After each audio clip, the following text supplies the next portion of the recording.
Sa ating mundo, ang lahat ng buhay ay patuloy lang sa paglalakbay. Iba't ibang karanasan man ang ating tinatahak, may hatid na aral sa ating tumatatak. Nagpapalago at nagpapaunlad ng ating spiritualidad. Tayo na't gumising sa kawalan. Tuklasin ang mahiwagang buwan. Mga tinatanong is paano mong harapin ang takot mo. Diba? Parang, at yung shadow self. Actually, ang shadow self, ito lahat yung mga hindi natin matanggap sa sarili natin, yung mga kapintasan natin. Ito yung mga karakter natin na yung shadow. Diba? Ito yung light, ito yung shadow. So, ibig sabihin ng shadow self. Ang shadow mo is the ego actually. Yan yung mga kine-create ng ego mo, yung shadow. Shadow self. So, kailangan, yan yung fear. Isang bagay is natatakot kang harapin yung sarili mo. Yung mali sa'yo, hindi mo matanggap. Parang accept mo lang yung shadow self mo. Ito yung negative side of yourself. So, kailangan ka magkaroon ng shadow work. Ibig sabihin, i-assess mo yung sarili mo. Not only your positive qualities, your traits, yun ding negative. 'Di ba? Na dapat yun yung ma-heal natin. Dapat yun yung tanggalin natin kasi naka-root yung ating mga negativities, yung negative qualities natin sa atin dahil sa ating mga trauma, yung mga trauma natin sa past. Kaya ang dapat is accept lang. Kumbaga parang kailangan munang i-recognize, kagaya ng sinasabi niya is we have to recognize our faults, yung faults natin sa sarili natin. Tayo lang makakapag-assess nun, makakapag-determine, hindi ibang tao. Recognize mo na hindi ka perfect na tao. Kumbaga, meron kang mga flaws. May diba? mga flaws ka, yan. So, may dental flaws, ha? Anyway, so yun. Tapos pag na-recognize natin is, unti-unti natin siyang tanggalin sa sistema natin kasi yun yung nakakahinder sa atin sa buhay. To expand. Oo. Parang yun na nakakahinder din sa atin para mag-expand tayo or mag-evolve bilang to be tao. Successful. Diba? Yun yung kailangan nating harapin kasi facing actually, fears. yung facing fear na to is pagka hinarap natin yung takot natin, mawawala na lang siya. Hindi siya magli-linger sa atin kasi once na lagi nating iniisip palagi yung fear, hindi tayo iiwan yan. Palaging nandyan lang, iikot yan, anxiety, worry. Diba yun yung nagpo-produce siya ng worry, anxiety, self-doubt. Alamin mo kung saan nanggagaling yung fear. Bakit may fear? Bakit ka may fear sa ganito? Kuwari, takot ka sa tubig. Takot ka lumangoy sa tubig. Bakit? Kasi hindi ako marunong lumangoy. Paano ko may eliminate yung, kasi hindi ako marunong lumangoy. O di, mag-swimming lessons ka. Oo. May mga circumstances na dapat nating harapin yun. Diba? Oo, saka, it's never too late.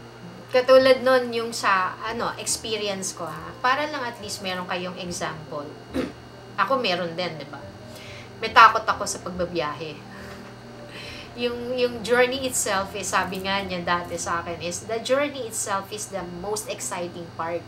Hindi yung destination. Bonus na lang yung destination. Kasi parang buhay natin yun eh. Yung journey natin. Thank you, Drew Arellano, sa words of wisdom. yung biyahe natin sa buhay is yun yung parang nandun yung challenge, di ba?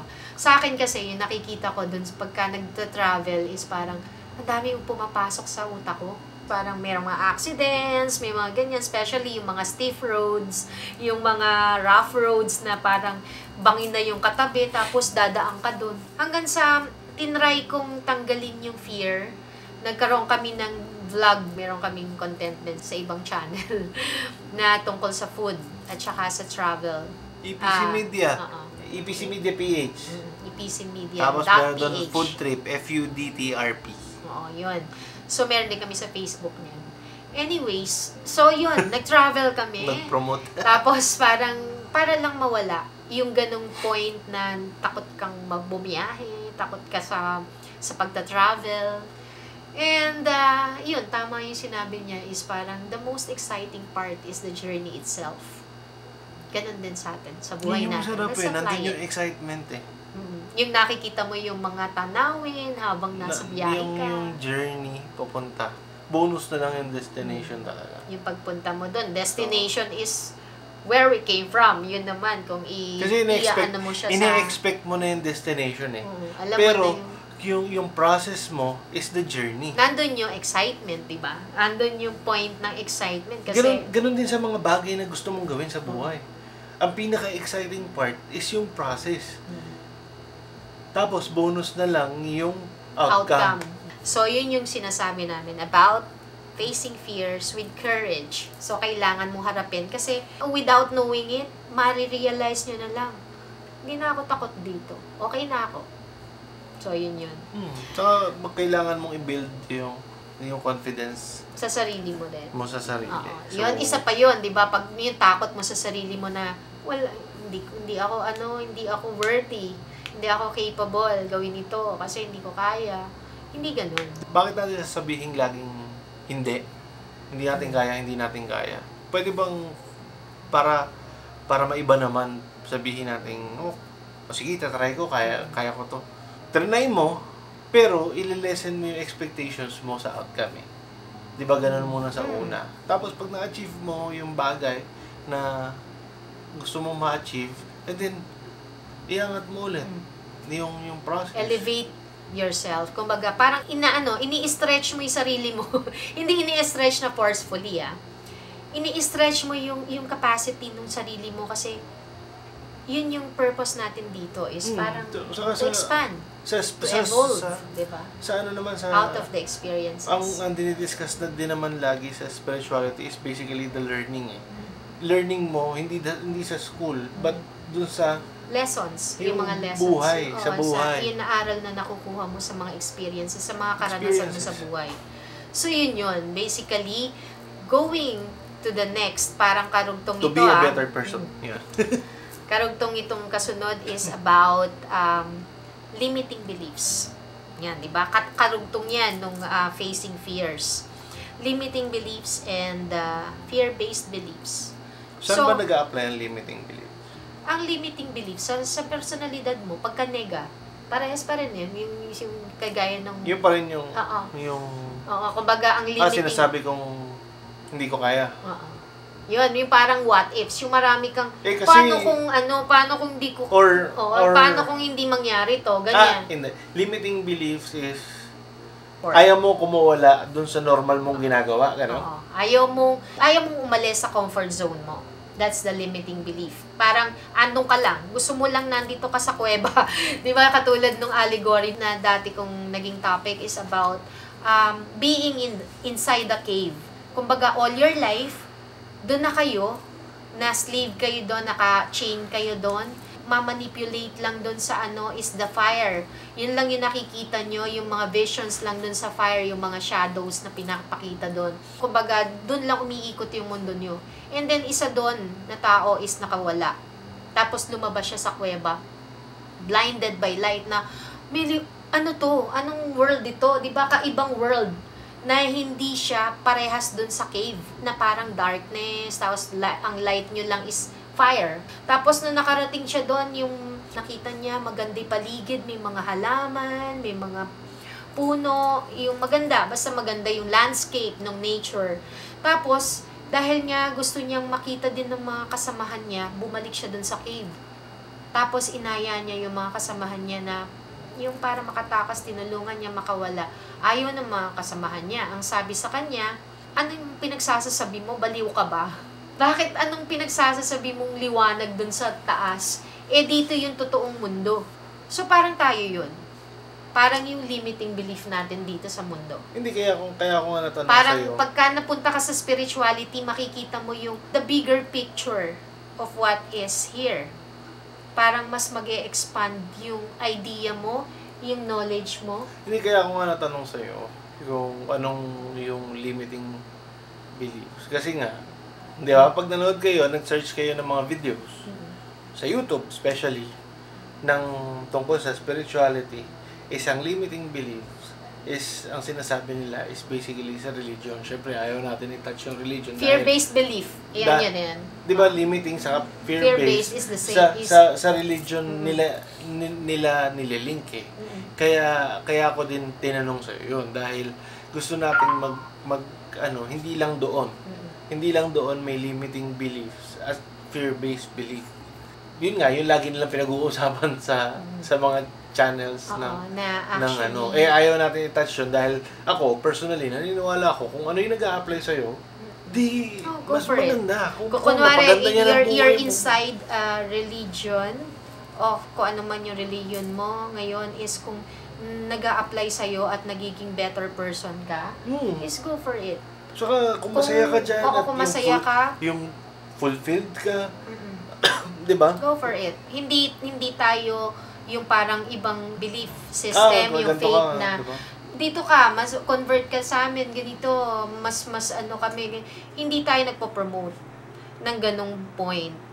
We are just telling you about yourself. Saka how respect, you will, yung respect natin dun sa belief system mo. Actually, ang sa akin kasi, when it comes to me is, kumbaga, etong relihiyon na to is may magandang nadudulot sa akin, I apply it sa sarili ko. Kunwari, etong namang belief na to is may magandang nakukuha ko, pwede nyo kunin yung ibang belief system na mag-a-apply para sa inyo. I mean, hindi lang just in one, na straight ka na doon ka lang. Kumbaga, get away from your comfort zone. So, yun yung sinasabi na. Yun lang naman. So, we respect all belief system, but the point is, kung saan yung masaya kayo, kung saan yung nakakakita kayo ng fulfillment sa sarili nyo at nag-i-improve kayo as a person, binibigyan kayo ng betterment sa sarili nyo is okay lang yun. Walang kaso doon. Hindi tayo mag-aaway tungkol sa reliyon. Pero ina-explain lang namin na yun yung mga fear-based belief. Yung kasi yung madalas nagiging example. But you can Google. 'Di ba? Oo, the meaning of fear-based belief at saka yung kasi ayaw nating kasi hindi natin pinipigilan yung mga lahat ng kasi so whatever may karapatan tapos respect ang kailangan. Saan ka masaya, doon ka, 'di ba? Parang yun. So next naman, yung unlocking new abilities and potentials. So ano ba yun? Pag nalalaman mga skills yun, 'di ba? Creativity, yung mga abilities natin. Hindi, pag open na kasi yung consciousness mo, mas madali ka nang nakaka-accept ng downloads, ng ideas. From your higher self. Minsan kasi yung ideas biglang gawin ko kaya to. Try ko nga magtimpla ng kape. Tapos, masarap pala yung kapeng tinimpla mo, tapos nag-end up na naging business mo. Yung business mo, di ba? Yung mga maliliit na idea na hindi natin dati pinapansin. Kaya unlocking new potentials nga naging consciously aware ka na at yung spirituality mo, yung trust mo sa universe na hindi ka papabayaan, di ba? Yun yung na tinatrust mo yung mga bagay na, parang light bulb. Minsan naghuhugas ka ng plato, biglang, may idea ako. Di ba? May idea ako, gusto kong ganito. Di ba may mga ganon? And yun yung isa, going back, yung parang may fear ka, may takot ka, na tahakin yung landas, kunwari, yung venture mo ng business. Tapos, dati meron ka ng phobia na nagkaroon ka ng mga failure, di ba? Kagaya no, in-explain ko kanina, may mga failures ako sa businesses, tapos hindi nag-succeed, ganyan. Pero, pinilit mo naman, hindi ka talaga doon. Yun yung mga lessons mo, na parang nalaman mo experience na yun. But the point is, your life is moving on. Di ba? Kumbaga, you open yourself to new possibilities. Lahat ng bagay is meron ka matututunan kahit nag-fail ka. Saka walang walang difference. Kumbaga, pag nagkaroon ka ng spiritual awakening, yung mga new abilities, kumbaga, less na yung fear. Less na yung limit sa'yo. Kumbaga, meron ka ng moral code na, gagawin ko to as long as hindi ako nakakasakit ng ibang tao. Yun exactly. Yung parang gawin mo lahat yung gusto mo, makakapagpasaya sa'yo, pero as long as wala ka na-apektuhan. Wala ka na-apektuhan. Iba o natatapak ang ibang tao. Gawin mo lang. Basta masaya ka dun sa point na yun. At makakakuha ka talaga ng expansion, wisdom, to anything na ginagawa natin sa buhay natin is merong binibigay sa ating learning. Kaya na-unlock. Parang kinuman ka ni universe na, gawin mo to, binigyan ka idea, tapos action ka lang, gano'n ka lang. O sige. Go. Para tayong para tayong computer. Di ba nakwento ko na rin siya dati sa isang topic ko. Parang computer tayo, na parang may storage tayo. Di ba? Yung lahat ng mga nakukuha nating informations, yung na-store natin doon, di ba? It's downloads and everything, na meron tayong learning. Doon sa lahat nung nandun sa computer na yon is us. Saka yun yung foundation kung sino ka ngayon. Kumbaga, ikaw yun. Dahil doon sa experience mo. At unique yun. Sa'yo. Ikaw lang yun. Correct. Lahat tayo is may uniqueness. We are all chosen ones. Okay, so yun. Siguro, nagiging mas sensitive ka ngayon. Yung intuition mo kasi is lagi mo pinakikinggan. So, ibig sabihin, mas nagiging sensitive ka doon. Diba? Kagaya ng iba, mga nagta-tarot reading. Like ako, nagta-tarot reading din.